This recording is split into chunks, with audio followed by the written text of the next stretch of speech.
Comrade Joey Cruz, nakikinig po sa atin ngayon, nanonood ngayon. Humarap ka dito, kumatapang ka. Hirap sa iyo, nagmumura ka nang dyan na wala kaming kalaban-laban. Humarap ka dito. Dito. Namo. Yun lang yung meron tayo eh. Boses. And you want to intimidate us? You want to silence us? Why? Gawain ng abusadong tao yan. Gawain ng abusadong taong nasa kapangyarihan. You're not gonna be there forever. Sino nagpropagate ng fake news? Itong vloggers na naglalabas lang ng grievances at opinion nila patungkol dyan sa performance nila bilang mga congressman? O itong mga congressman na nagsasabi na ito yung goal namin na or gagawa ng pulisiya patungkol dyan para mapigilan yung mga fake news, yet ang lumalabas ito ginagawang personal para gustong harapin o hamunin itong mga vloggers na nagbibigay ng masamang komento patungkol dyan sa kanilang performance. Okay, magandang araw po sa inyong lahat at welcome po ulit dito sa Tingin Tabunan PH channel mga kababayan. At ito, pag-uusapan natin ito mga kababayan, itong panibagong nangyayari ngayong araw na ito. February 4 po ngayon mga kababayan, 2025 at itong araw na ito yung umpisa, nakaunang araw na kung saan yung Kongreso gumawa ng tri-committee mga kababayan at pag-uusapan nila nito ang patungkol dito sa di umano na paglalagay ng guidelines code of ethics patungkol sa mga ginagawa ng mga vlogger. Mga kababayan, comment kayo dyan kung anong masasabi nyo dito. Tingnan nyo ha. I-re-regulate nila, ang plano nila sa committee na ito is i-re-regulate yung paggamit ng mga social media platforms mga kababayan para daw di umano mapigilan yung paglaganap ng mga fake news mga kababayan. Ako, comment kayo dyan kung ano kaya sa tingin nyo ang mangyayari dito mga kababayan. Ito, may ipapakita tayo kung totoo ba itong plano nila mga kababayan. Ito, papakita natin dito. Okay. Ito muna. By the way, bago natin umpisahan ito mga kababayan, paki-like and share ng video natin para malaman din ng iba mga kababayan. Okay? And then, yung pakisuyo ko po sa inyo, kung pwede po, subscribe din po ng channel natin. At ito, ipakita natin. Kailangan nawala yung video. Kailang. Nasaan na yun? Ito. Ito na. Spokesperson Oops. Ito.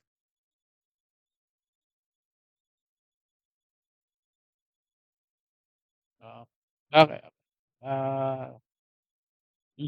Ito mga kababayan, ito tignan natin. Panoorin nyo to hanggang sa huli and then evaluate natin mga kababayan kung totoo ba itong sinasabi nila na patungkol dito sa plano nila ng paggawa ng committee ito. Ito, tingnan natin si Robert Barbers mga kababayan. Yung hearing na ito ay hindi para kitilin o isuppress yung freedom of speech nila. Ang layunin po natin dito ay gawa ng pulisiya ang paggamit ng social media platforms. para sa mga impormasyong napapanahon. Di ba mga kababayan, lagyan ng pulisiya ang paggamit ng social media platforms mga kababayan. Tanong natin mga kababayan, comment kayo dyan. Nung nag-register tayo dito sa mga social media platforms mga kababayan, kagaya ng Facebook, TikTok, YouTube, lahat ng social media, wala ba tayong in-agree na policy mga kababayan at guidelines patungkol dyan? O comment kayo dyan. Di ba dapat yung mga social media sites or providers na dapat yung mag-evaluate ng mga content na ginagawa natin? O comment kayo dyan mga kababayan. Sa tingin nyo, ano kaya ang totoong layunin ng tri-committee na ito, mga kababayan? At ito, may papakita akong video, mga kababayan.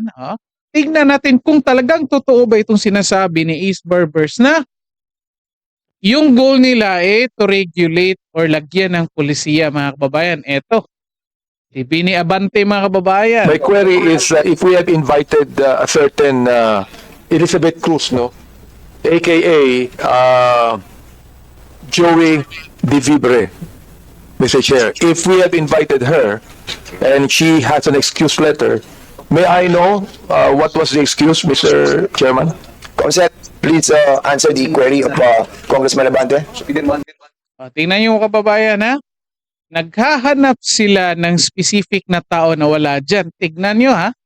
So si Congressman Abante, hinahanap niya itong isang tao hindi dumalo dyan, mga kababayan. Again, kung ang goal ninyo ay gumawa ng pulisiya, ito, nako. Please. Sa social media, harap dito. May Thank you, Mr. Chair. Miss Elizabeth Joy Cruz was invited and she sent an excuse letter via email. Ano po yung kanyang excuse letter? Ano yung dahilan? One moment, sir. I'll get it from the chair. Thank you. again, mga kababayan, ha? Mr. Chair, Can you kindly also, Comsec, can you kindly also try to tell us those resource persons who have not attended this committee hearing? Yung may mga excuse letter, okay yun. But those who have not reply to our request to be present on today's hearing. Thank you, Mr. Mr. Chair, Chair. particularly first, Mr. Chair, Yes, Congressman Abante. particularly I am referring to AKA J. Delivery sapagkat matindi yung kanyang mga sinabi dito. Gusto ko talagang makita siya at makausap sapagkat dito minura niya ako at ang sabi niya, panay kabobohan sa quad, sayang kuryente sa'yo. Sa kanya. Pack you. Hindi ko Di ba, mga kababayan? Sa tingin nyo, anong nangyayari dyan, mga kababayan? Hinahanap yung tao, nagbigay ng excuse letter, kasi daw gustong makausap ni Benny Abante yung specific na vlogger, mga kababayan. Sa tingin nyo, makakagawa kayo ng policy dyan kung yung specific na tao gusto mong kausapin kasi may sinabi silang hindi maganda patungkol sa'yo? Ano kayang polisiyang gagawin mo? Comment kayo dyan, mga kababayan. Diba?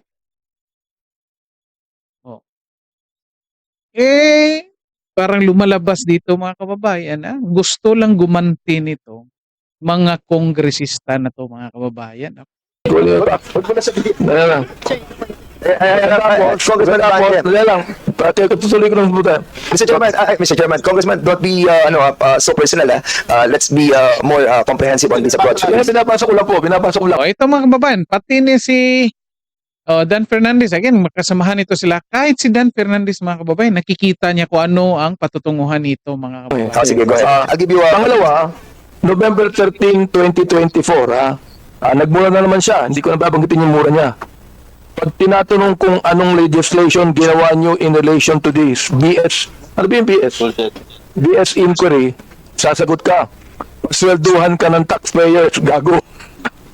November 3, 2024, si Benny Abante at si Romel Marbil ay mga protektor ng illegal na droga dahil pilit nilang pinalalabas na hindi ito ganoon kasama. Tapos sabing ganyan, si Dan Fernandez and H. Barber's survey are depressing. Alam na nila na matatalo sila sa eleksyon. So what is the hearing for? Smoke screen for the discount. Tinabi ko ito sapagkat matindi po itong mga akusasyon na ibinigay nitong gusto ko nila magmura Hindi na ako magbumura muna. Oo. Kailangan po, itong mga to, ang tatapang nila Ang tatapang sa pagmumura, nang wala tayong kalaban-laban. Ngayon, pag kaharap dito, hindi makaharap dito. Oo. Mga takot din pala yung mga yan Please hold your fire, please. Di ba, mga kababayan? Yan, ha? Sinasabi nila, ang purpose, ang goal nila para sa committee na yan, mga kababayan, ay gumawa ng polisiya. Ano nangyayari ngayon? Nagkahamon mga kababayan. Comment kayo dyan. Naku, baka ako na naman tatawagin ito. Sorry po, Congressman Abante. Nagko-comment lang, opinion lang po. Opinion lang ko. Ito, itong sinasabi ko, Congressman Abante. Base po ito dyan sa sinasabi ninyo. Dyan sa pinapakita ninyo sa hearing na yan, Congressman Abante. Kung goal talaga ninyo na gumawa ng polisiya, hindi ko alam kung paano nyo gagawin yan. Kasi ang lawak ng social media, ang lawak ng discussion na ito, at ang daming hindi nyo kontrolado, lalo na sa social media, hindi ko alam kung paano nyo uumpisahan at saan nyo titirahin yung polisiya ninyo patungkol dyan. Kasi in the first place, the fact na pinupuna ninyo itong mga opinion ng mga vloggers dito, yung mga sinasabi nila, yung mga komento nila patungkol sa ginagawa ninyo, nako,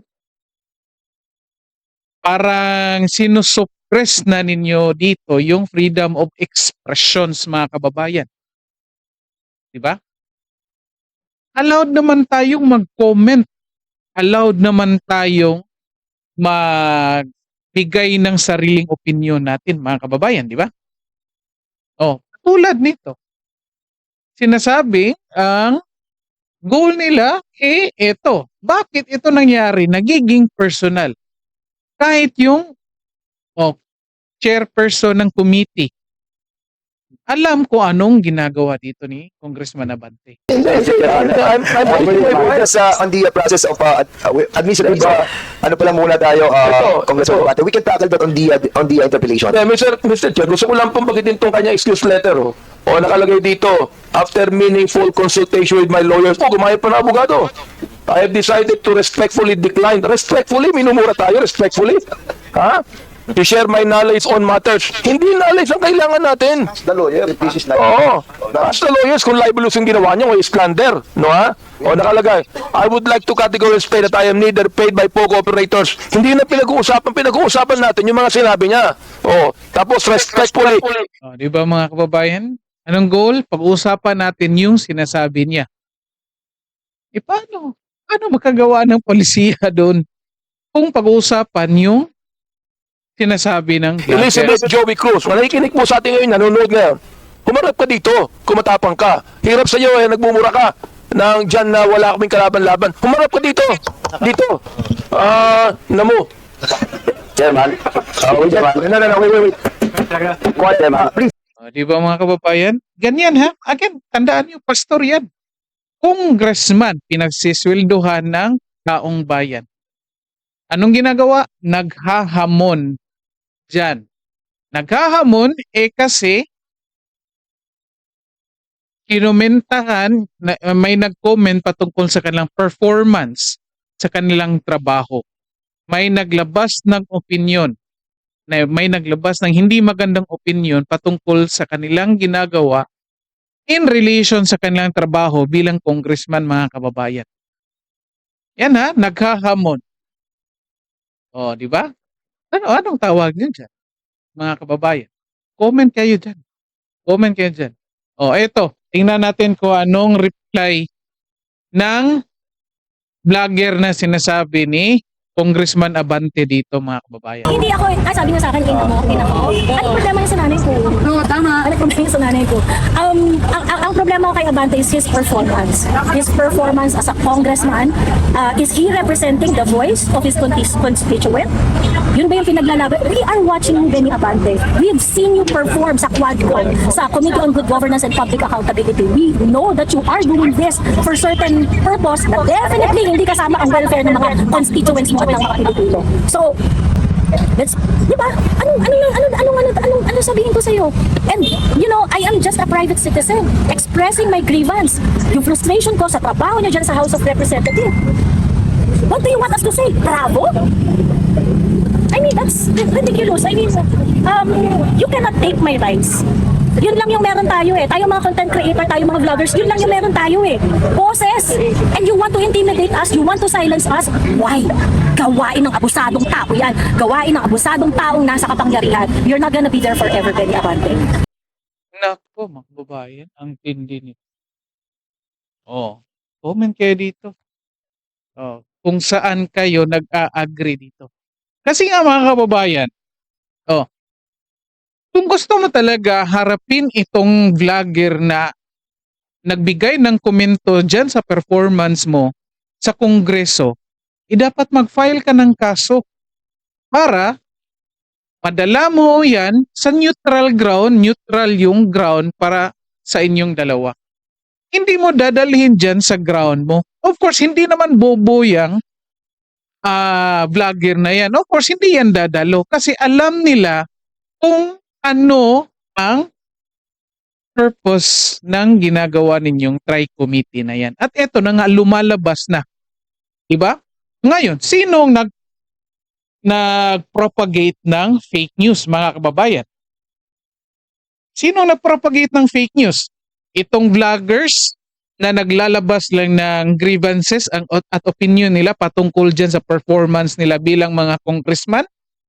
O itong mga congressman na nagsasabi na ito yung goal namin na or gagawa ng pulisiya patungkol dyan para mapigilan yung mga fake news, yet ang lumalabas ito ginagawang personal para gustong harapin o hamunin itong mga vloggers na nagbibigay ng masamang komento patungkol dyan sa kanilang performance, mga kababayan. Ngayon, sino again, comment kayo dyan, sino nag-propagate ngayon ng fake news? Anong tawag mo dyan? Di ba?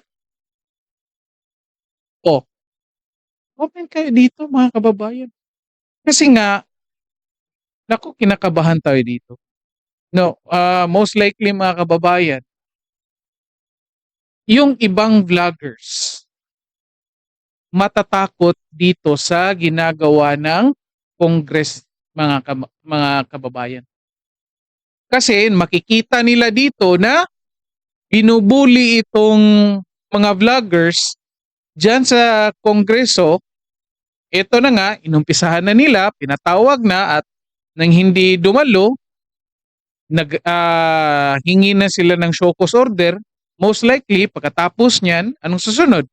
Contempt na yan, mga kababayan. Huhulihin na yung mga vloggers na hindi dadalo dyan sa committee hearing na yan. So, anong mangyayari nito?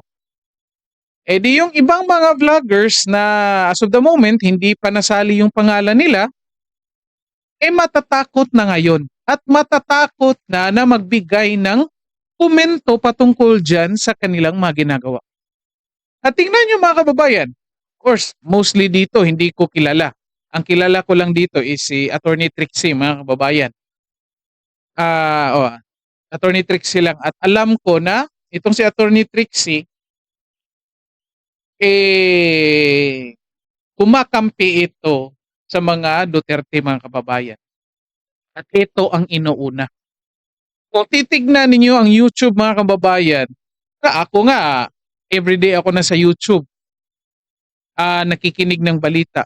And yet, ngayon ko lang, karamihan dito sa mga vloggers na ito, ngayon ko lang nalaman. Ngayon ko lang nakilala, mga kababayan. Anong ibig sabihin yan? Naku, ang dami talagang vloggers na hindi pa dumaan sa feed natin, mga kababayan. At anong gusto ng Congress? Tawagin yun lahat? Okay? O tawagin yun lahat? Anong mangyayari? Ang daming vloggers na anti-Duterte, ang daming vloggers ng pro-Duterte, ang daming vloggers na sumusuporta dyan sa Quadcom. Anong natin? Pinapatawag ba? Mga kababayan. Parang lumalabas dito na ang gusto lang ng mga kongresista na ito na marinig na i-appreciate sila, mga kababayan. Gusto lang na marinig yan, i-appreciate sila. Ayaw nila ng komentuhan sila ng masama. Anong tawag dyan? Di ba? Suppression of freedom of speech and expression. Ay para sa akin mga kababayan, tama lang itong ginagawa ng mga vloggers na dumulog dito sa Supreme Court kasi nga sa tingin ko bilang vlogger din mga kababayan, mali itong ginagawa.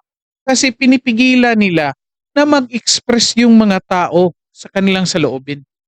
Kasi tayong lahat entitled tayo na mag-express ng opinion at grievances natin mga kababayan kung hindi tayo satisfied sa ginagawa ng mga tinatawag nating public servant. Hindi na lang natin tawaging politiko kasi may bad connotation yun. Sabihin na lang nating public servant. Ang daming tao dyan na hindi naman vlogger, hindi vlogger.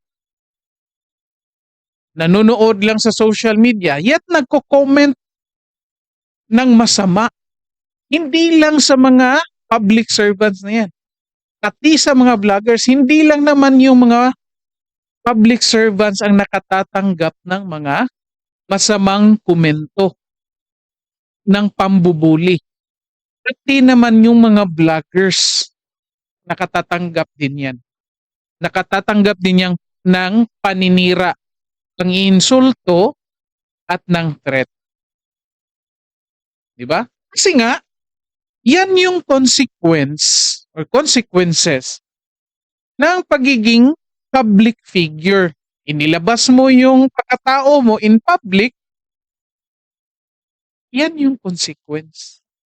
Nagpapasikat ka dyan bilang artista, hindi mo ma-expect na lahat ng tao ay magugustuhan ka.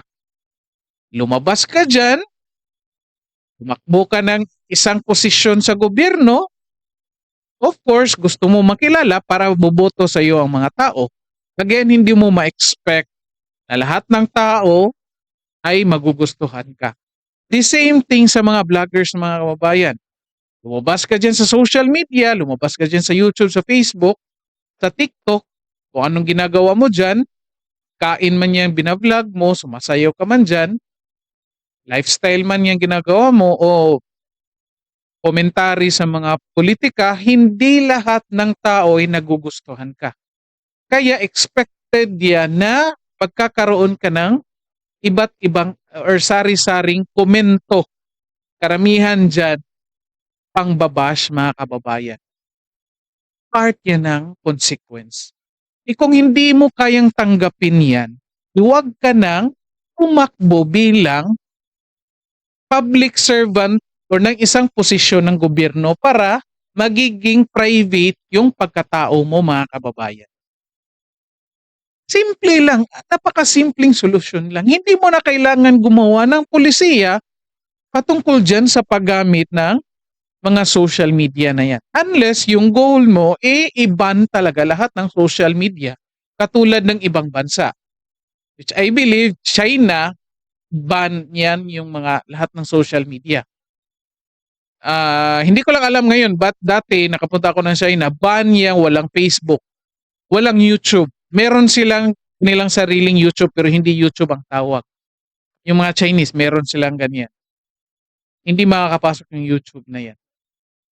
Again, kung yun ang goal ng Kongreso, of course, lahat tayo apektado. Hindi lang yung mga vloggers. Ito mga kababayan, inaabuso ang konstitusyon dito. Mag-comment kayo dyan mga kababayan kung ano sa tingin nyo dito. Kung ibabash nyo ako, walang problema. Expected yan. Kaya nga gumamit tayo ng filter dito para at least yung pangbabash ninyo nakafocus lang doon sa kung anong sasabihin ko, hindi sa kung anong pagkatao ko o kung anong physical appearance meron ako. Kasi of course, sasabihin ko na sa inyo, pangit po ang pagmumukha ko kaya gumamit ako ng filter. So, comment kayo dyan mga kababayan. Okay? Dito na lang po muna tayo. Paki-like and share ng video natin. At yung request po natin mga kababayan na kung pwede paki-subscribe po ng channel natin. Okay? Maraming salamat sa lahat at magandang araw sa inyo.